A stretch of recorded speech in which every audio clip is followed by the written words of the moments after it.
இன்னைக்கு செம கிறிஸ்பியான வடை ரெசிபி பார்க்கலாம். எப்படி செய்யறதுன்னு பார்ப்போம் வாங்க. ஒரு பவுலில் 2 கப் அவல், இதை நல்லா வாஷ் பண்ணிட்டு ஊற வச்சுப்போம். அதே கப்பில் 2 கப் நிலக்கடலை எடுத்துக்கலாம். இதை நல்லா ஃப்ரை பண்ணி எடுத்துப்போம். ஃப்ரை பண்ணிவிட்டு ஆற வச்சிடுவோம். நம்ம ஆற வச்சு தோல் உரிக்கணும். அதுலேயும் நான் ஒரு சாப்பரில் 2 கொத்து கருவேப்பிலை, 2 ஆனியன் எடுத்துருக்கேன். அதை சாப் பண்ணி எடுத்துக்கலாம். இப்போ கடலையில் உள்ள தோலை உரிச்சிட்டு இதை பொடியாக அரைக்கக்கூடாது, கரகரப்பாக தான் அரைக்கணும்.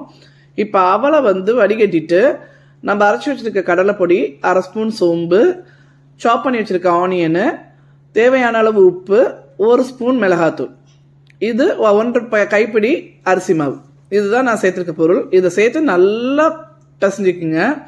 பிசைஞ்சிட்டு எண்ணெய் காஞ்சதுக்கப்புறம் வடையாக தட்டி போடுங்க. நல்லா கிறிஸ்பியாக இருக்கும் சாப்பிட்றதுக்கு. நீங்கள் எவ்வளோ வடை செஞ்சுருப்பீங்க, இந்த வடை சாப்பிட்டு பாருங்கள், ரொம்ப டேஸ்ட்டாக இருக்கும். என்னோட வீடியோ பிடிச்சிருந்தா